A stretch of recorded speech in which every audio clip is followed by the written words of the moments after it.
Kanisa Katoliki duniani Mei 8 mwaka huu liliweka historia mpya kwa kumtangaza Papa mpya Robert Francis Prevost. Kuchaguliwa kwa Papa mpya na uamuzi wake wa kutumia jina Leo 14 kwa Kirumi ni ishara yenye uzito mkubwa wa kihistoria, kijamii na kiimani.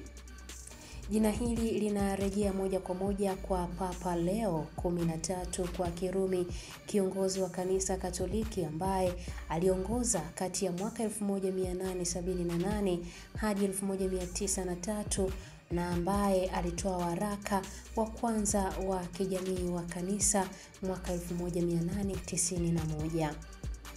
Kwa kuchagua jina hilo, Papa Leo 14 kwa Kirumi ametoa ujumbe wa wazi: kuendeleza misingi ya haki ya kijamii, ustawi wa wafanyakazi na maadili ya kiuchumi yaliyojengwa juu ya utu wa binadamu.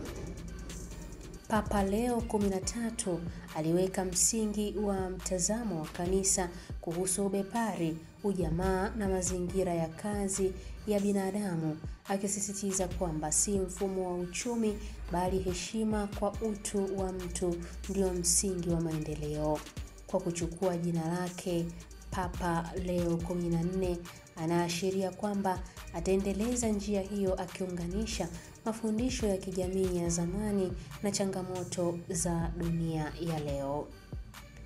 Msemaji wa Vatican Matteo Bruni amethibitisha kuwa kuchagua jina Leo ni ishara ya heshima kwa urithi wa mafundisho ya kijamii ya kanisa na nia ya kuendeleza kazi iliyoanzishwa zaidi ya karne moja iliyopita.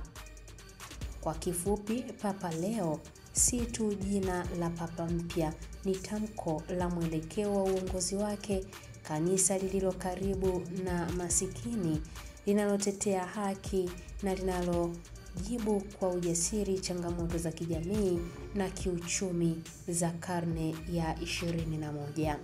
Hii ni ABT Media na mimi ni Irene Nziku.